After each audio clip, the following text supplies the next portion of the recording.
Nutraceuticals, regular diet is not enough. Webinar. Yes, hi. Welcome to our webinar on nutraceuticals, which is regular diet is not enough.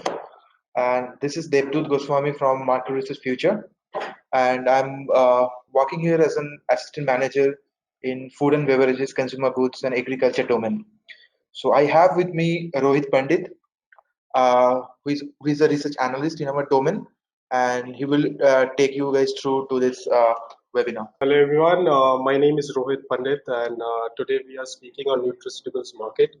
So right now I'll be taking you through the various areas for discussion. So the first one would be we would be talking about the definition of nutraceuticals. Then we'll go on to the segmentation, how we have bifurcated the market, and then we'll also go ahead to the size of the market in terms of value, USD. And then we'll talk about the various factors which are driving the market, which are influencing the sales all across the world, as well as the limiting factors which are restraining the growth, and then the opportunity areas where the investors can look out for investments and also grow ahead in the market. Next, we would be coming to the facts and figures, which are interesting as well, which are always unnoticed by people. Then we would also be looking for examples of nutraceuticals and where are they useful. And then we'll be talking about functional food and beverages, where nutraceuticals have come from, and also the claims which are related to the market. Preventive or curative will be, highlighting those points where exactly nutraceuticals stand, and consumer preferences and trends, how people are interested in this industry, what exactly is driving the industry, and where people find interest. So at the end of the session, we would be handling few questions and queries of people, where you will be having a panel over there in your screen where you can type in your questions, and we'll be happy to address to those at the end of the session.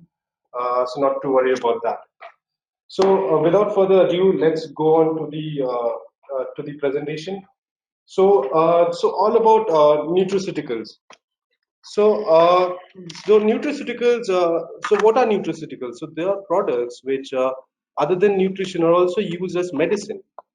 So a nutraceutical product may also be defined as a substance which has few physiological benefits or provides protection against chronic diseases. Now, nutraceuticals have many uses in our human body. For example, it improves health. It also delays the aging process of our body, and also it prevents chronic diseases, and it also increases the life expectancy. And none other less supports the structure or function of the body. So nowadays, nutraceuticals have received considerable interest due to potential nutritional safety and therapeutic effects also. Now, where does this term come from? So this term is applied to products that are completely isolated from herbal products, dietary supplements, specific diets, and processed foods. So what does these processed foods also include? So these include cereals, soups, and beverages that, other than providing nutrition, can also be used as medicine. From here, I can say that how much nutraceutical is really important in our lives. Next, so when we talk about the rules and regulation related to nutraceuticals, so if we at all compare nutraceuticals with pharmaceuticals, so there's a fine line which segregates nutraceutical. So what happens is that when we talk about pharmaceutical, uh, they are always regulated by governments, and they go through various checks, but in terms of nutraceuticals, they do not. Okay, so next we'll go on to the market segmentation. So we have in MRFR, we have prepared a report on nutraceuticals, where we have bifurcated the market on the basis of type, source, form, and distribution channel. So when we talk about type, so we are talking about the products which are available in terms of nutraceuticals, what companies are promoting it as. So they include vitamins and minerals, probiotics, proteins and peptides, lipids, and many more. So when we talk about source, there are three major sources from where nutraceuticals derive from. So it includes plants, animals, and microbes. So next we come to the form. So they are available in capsules and tablets, powders, and even liquids as well. So when it comes to the distribution of these products, so companies use two methods, either store-based or non-store based. So when it comes to store-based, then it is sold through supermarkets and hypermarkets. They also go through specialty stores and as well as other stores as well. On the other hand, non-store based also includes e-commerce channel. So it's basically the nutraceuticals that have been sold through online sale platforms. So in the next slide, we can you can show the you can observe in our presentation that we are talking about the market scenario, the global market scenario for nutraceuticals. And according to our analysis, nutraceuticals market is expected to register a CAGR, that is compound annual growth rate of 7.4%, almost 7.4% from the focus period 2019 to 2025. And here in this particular slide, we are talking about, look, this is a scenario map that we have analyzed. It's the current scenario that you can observe the historical scenario 2018. The market size during 2018 was around 250 million. And after that, it is expected to grow at a CAGR of 7.4%, and is expected to reach uh, uh, uh, 379.3, 398.9 million by the end of the focus period.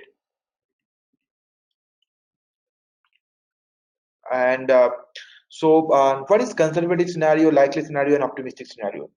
So in case of likely scenario, we have taken into consideration the most likely growth rate of the market.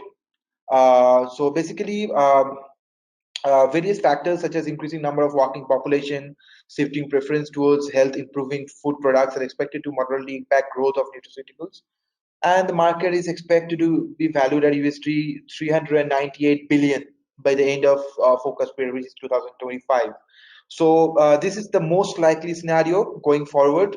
And in case of conservative scenario, we have taken certain macro and microeconomic factors into play, and we believe in case of the conservative scenario, the growth rate for the market would be around 6%, which is 5.93% from 2019 to 2025, and is expected to reach USD 379.3 billion by the end of focus period.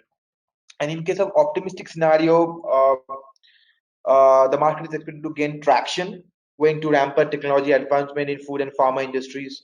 And in case of the optimistic scenario, the CAGR is expected to be 7.4%, and the market is expected to reach 412 billion globally by the end of focus period. Now, what is the exact approach, the future, the focus model and research methodology that we have developed for, to find out three different scenarios of the market? That will be coming later during the presentation when we will be talking about the research methodology. Okay, so when we talk about the factors which are driving the market, then the foremost would be the rising consumer interest towards healthy food. So when we talk about consumer interest, so basically what conventionally used to happen is the normal food which people never noticed, when they were consuming it. But with time and with growing awareness, with growing promotion by companies and also the advancements in the food industry, people are getting to know various options which are available to them. So basically, their interest is also growing towards preventive health products as well. So next is increasing incidences of cardiovascular diseases and other health issues, which also include obesity and allergy, among others. So over here, there's a growing incidence in North America as well as in Asia Pacific, where obesity is growing at a rapid rate. So due to this, somewhere it is also influencing the use of nutraceuticals in daily life. Next is growing demand for mineral resources and nutraceuticals. So this has been a wide area where the manufacturers are looking into, where they are using the marine resources to incorporate the functions and the nutrition into their products, and coming up with new products and launching them in order to grow in the market. Next is the rising organized retail sector in developing nations. So this area is where we talk about organized retail sector. We are looking at the developing nations, for example, China, Malaysia, India, as well as Thailand, and many more, and a few Middle East countries as well, the GCC countries, I need to say. So they are also influencing the online sales of nutraceuticals, where where these products are completely available to them. Effective promotional campaigns are also part of this growth strategy, where I have mentioned before that that companies are coming up with innovative marketing strategies where they are actually bringing up the positive effects of these products, and building a brand perception, a product perception in the minds of the consumers, and developing the sales of this product.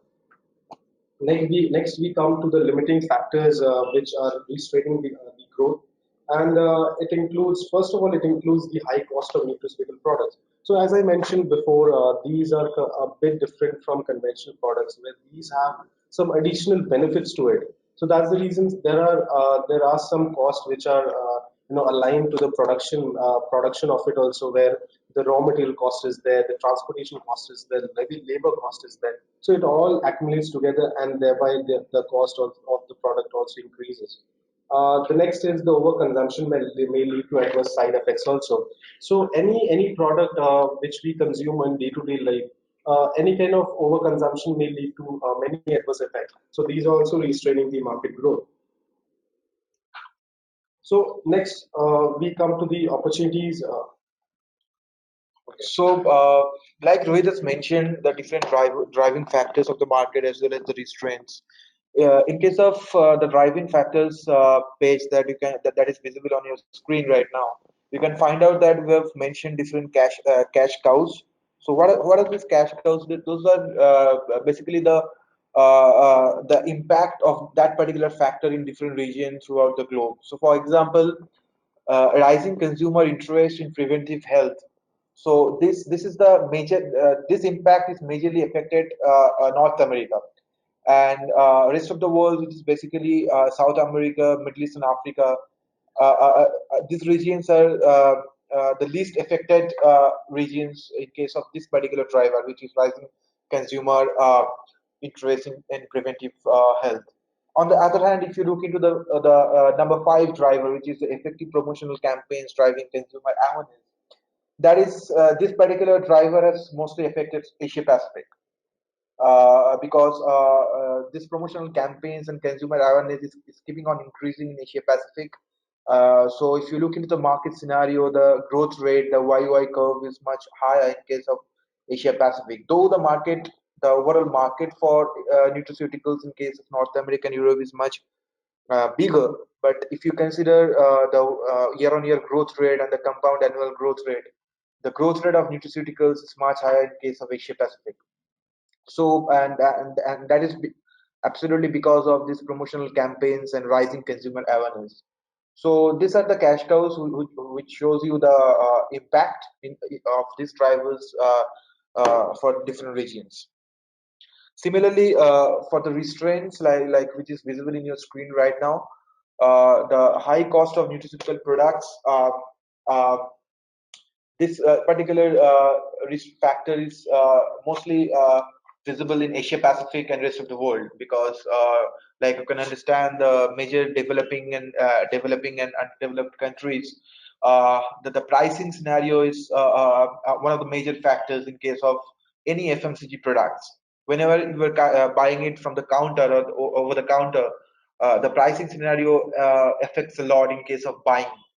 So as you can see on your screen, the high cost of nutraceutical products, Asia Pacific is majorly affected by this particular restraint. On the other hand, overconsumption may lead to adverse side effects. So the major market for nutraceuticals, which is North America, is majorly affected by this restraint. So you can during a period of time where you are consuming nutraceuticals, you can uh, develop a habit of keep on consuming the particular product without keeping in mind a particular dosage. So whenever you are not looking into the specific dosage, the overconsumption may lead to adverse side effects. And which are those side effects that will come later on? So next week, come to the opportunities where the stakeholders or the investors are looking and they're finding a lucrative area to invest upon. So first is the product innovation. As you can see, there are two images over there where the first one is by the brand Promera, which is of a part of Video Systems INC. Now, these products, these are seven variants of plant-based sports nutrition, so which were launched in September 2018. So companies are looking into this sector, this industry to launch new products and ideate on their R&D and D and everything. So next, another launch is there by Mega Food, which introduced a line of multivitamin soft chews, which are gummy type for men, women, as well as for kids. In this year itself, in July 2019. So these chew contains as around essential vitamins and minerals to support optimal health and well-being while addressing the growing demand for non-tablet delivery forms of vitamins. So what we have in our analysis, we have found is that around 40% of Americans have difficulty swallowing pills. So these multivitamin soft chews actually play a major role over here, where they contain around 3 grams of sugar and which come in a resellable bag to maximize freshness of the product. So next opportunity would be the growing online sales around the world, where the graph over here shows the rate at which the online retail is growing. Now, just compared to that, how the FMCG sales online is also growing hand in hand at a parallel pace. So over here, if you can see, the online sales of FMCG is growing at a rapid pace at around 18.56% every year. So this would be be a major area to look at for investors, where they can invest upon and create anything an operation of their own.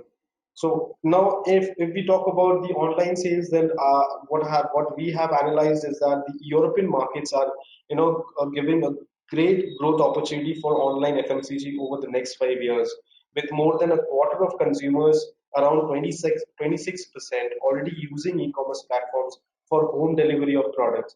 Now, if we further look down, if we further narrow down our search in Europe, UK is leading the total share of FMCG online sales with around 6.3% closely, followed by France with around 6.1, and then comes Italy. Rohit, I believe Right. this data is for 2018, right? Yes, right. So this is 2018 data, and we have also forecasted for 2019, where it is growing at a rate of 18.56%. So for online FMCG sales, it would lead to around 240 billion US dollars. So we'll come. So next we come to the facts and figures, which are pretty interesting and have always been unnoticed by us. So around 35% of the global population have an undiagnosed chronic diseases in 2018. So next is cancer can live 90% of its life before being even detected. Cause of death: prescription drugs have been on the third list, where they have led to deaths all around the world, where any kind of discrepancy in the prescription or anything wrong which is going by the doctors, it has led to death. So over here, plant-based products have actually shown little incidents where it has led to such fatality. Now, according to National Center for Health Statistics, around 65% of adults in the US are overweight and 30% are obese in 2018. Now, all these are somewhere also driving the market for nutraceuticals around the world. So next we come to the examples for nutraceuticals. So where exactly we find nutraceuticals? So what exactly are the ingredients for nutraceutical products around the world? Where exactly manufacturers are looking into to derive those nutrients to create their product? So first is ginseng, echinacea, green tea, glucosamine, omega-3, lutein, folic acid, and cod liver oil. So majority of the nutraceuticals also possess few multiple therapeutic properties as well. So next we come to so where exactly are these useful? So nutraceuticals have shown a good signs in diabetes to cure diabetes, arthrosclerosis, cardiovascular diseases, cancer, and neurological disorders. So these conditions involve many changes, which includes altered redox state.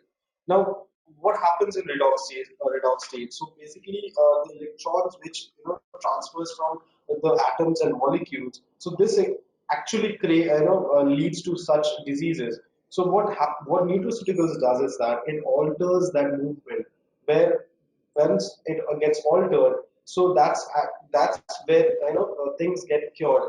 So most of the nutraceuticals have that antioxidant activity with the ability to counteract this situation. Hence, they are considered as healthy sources of health promotion, especially for prevention of life-threatening diseases, which includes diabetes, infection, renal, and even gastrointestinal disorders. So next, we come to functional food and beverages. Where we also have a report on this topic where we have covered the various types under so major so it's basically an umbrella market where it's bifurcated into food as well as beverages. So we're basically talking about the broader scenario, right? Exactly. So under food, we have covered bakery and cereals, dairy products, meat, fish, and eggs, meat substitutes, which are the meat analogs or alternatives, and even fats and oils. On the other hand, beverages, we consider energy drinks, functional fruits and vegetable juices, sports beverages, probiotic and prebiotic drinks, functional dairy products, dairy alternative beverages, and others as well. Now, these others all include water, teas, and coffee. So when we talk about nutraceuticals, it was actually coined in 1989 by the Foundation for Innovation in Medicine, which happened in New York, US. Now, this was done to provide a name for this rapidly growing area of biomedical research. Now, a nutraceutical can be considered as a substance that may be considered as a food or a part of a food and which provides medicinal or health benefits, including the prevention of treatment of diseases. Over the last 20 years, the term functional foods has evolved to be the industry shorthand for the marketing of any food or beverages with health benefits. Now, when we talk about naturally functional food, then we are surrounded by few food products which come under this segment, which are also displayed in the screen in front of you. It includes almond milk, coconut water, kefir, Greek yogurt, quark, as well as microalgae. Now, when we look at coconut water, it was the market for coconut water was actually zero and near about zero in 2007, which has increased to 458 million US dollars in the market today in the US. Now, when we talk about almond milk, the US sales for almond milk has risen by 51% in the year of 2016 to $563 million in the year 2018.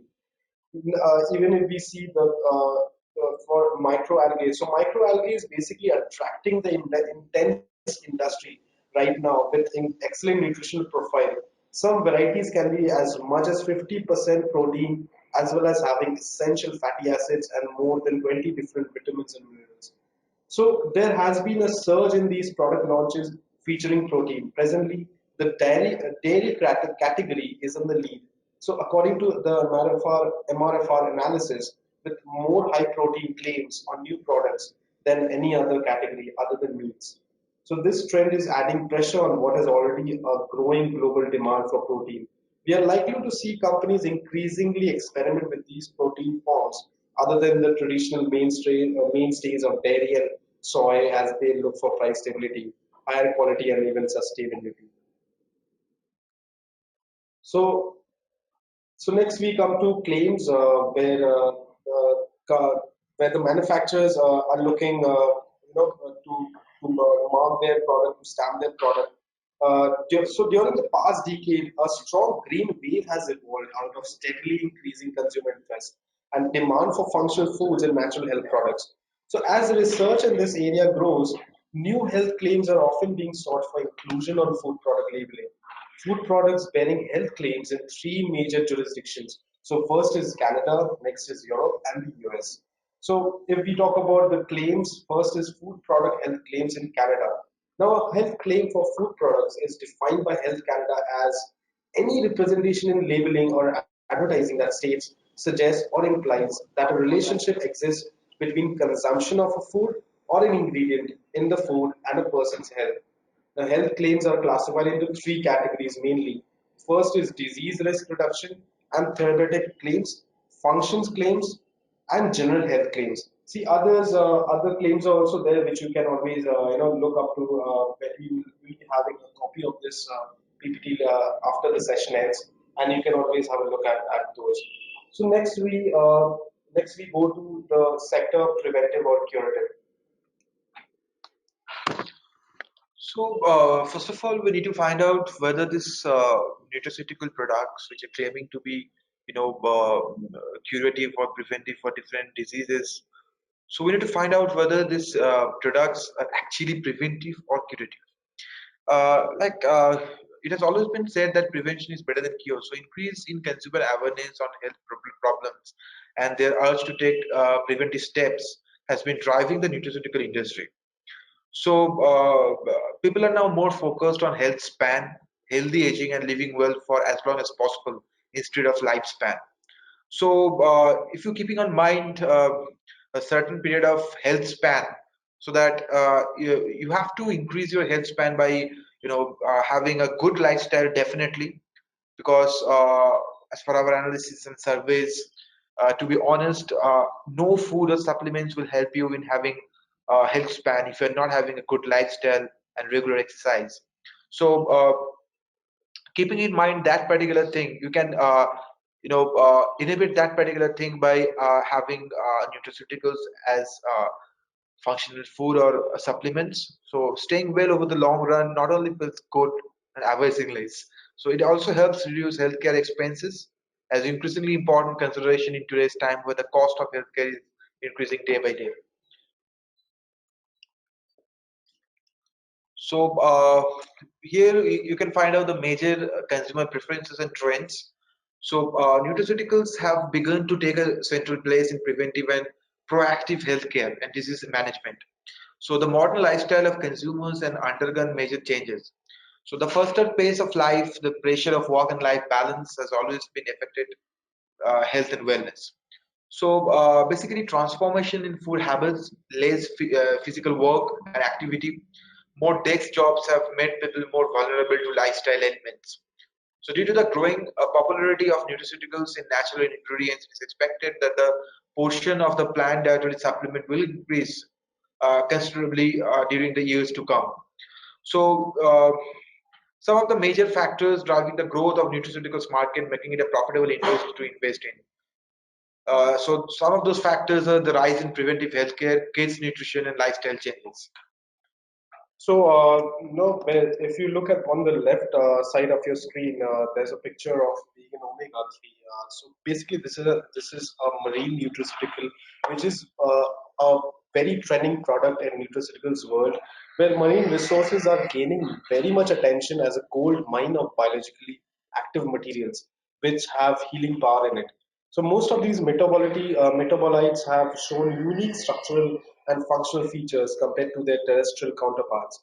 With the understanding of the requirement and the benefits of nutraceutical supplementation to prevent increasing incidences of lifestyle-related diseases, marine nutraceuticals have has gained high demand worldwide.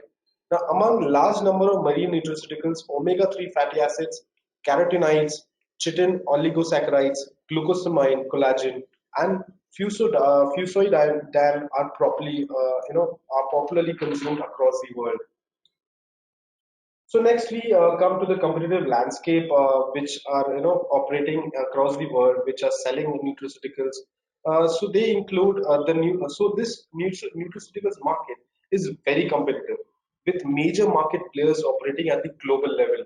So the key industry players in the nutraceuticals market have adopted various strategies, which includes geographic expansion, new and innovative product launches, strategic acquisitions of major brands, as well as companies, joint ventures, and others to strengthen their business portfolio, as well as increase their sales across the world. So basically, if you look into this particular page, so you'll be finding out a world map, and which is showing some of the major manufacturers of nutraceuticals. So if you look into this global map, you'll be finding out uh, all the regions like North America, Europe, Asia Pacific, South America, so on and so forth. So if you look into the manufacturers like Cargill, BSF, DSF, DSM, Glanbia, ADM, so ingredients. So basically, all of these major players are having operations, having sales offices and sales unit in all the regions across the globe. So basically, so you can find out this the market is very much competitive and are occupied by some of the major players throughout the globe. So now we have come to the end of a session where we are now going to begin answering the questions submitted during today's presentation. So as a reminder, you can still submit questions through the questions pane in your attendee control panel. So let's see So what actually, you we have to are ask. having some pop-ups regarding some questions. So we're waiting for a minute to find out all the questions that are coming our way.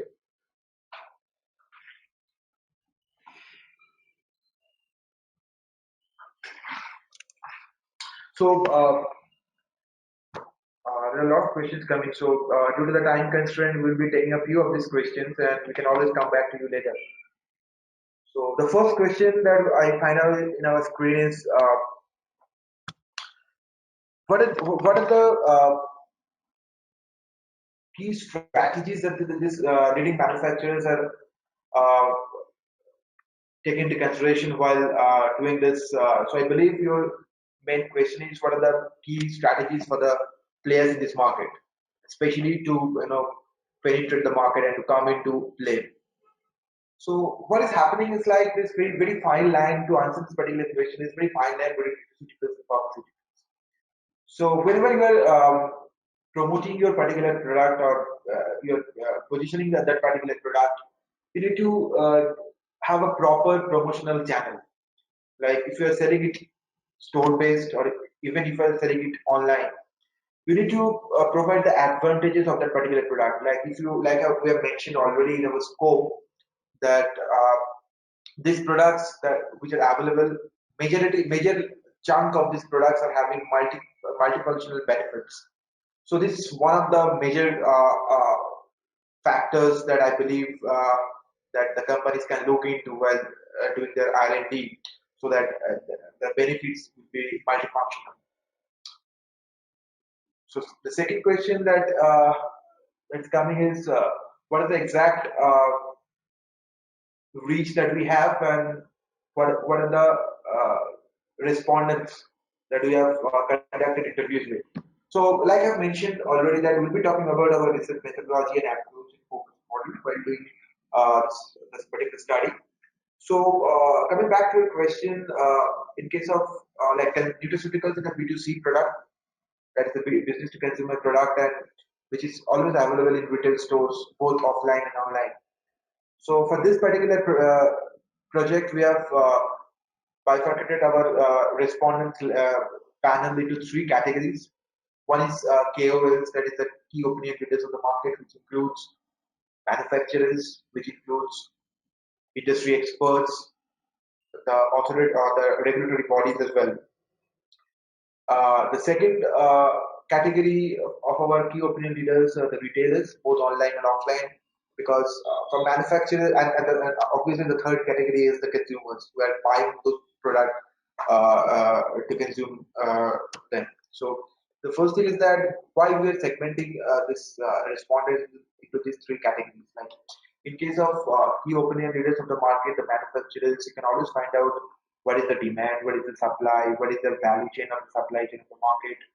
what are the key technology providers, because many of these manufacturers are selling these products, but they don't have the technology to manufacture this particular product.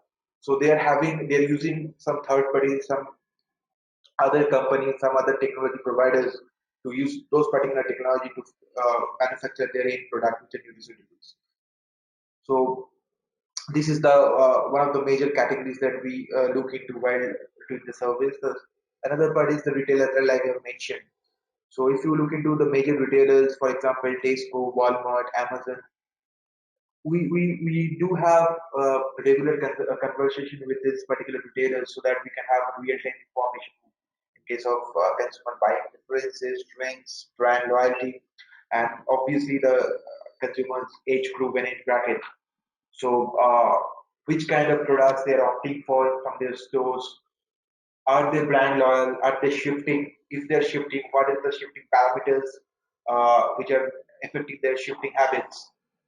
In addition to that, we also interview the consumers who are buying this particular product to have a real-time idea for this particular product. So, with the help of these surveys, we can have an idea about the current scenario of the market as well as historical scenario, because we are doing this for some time now. So we can have an idea about the consumer preferences, the current scenario, the real-time market information, as well as certain micro and macroeconomic factors.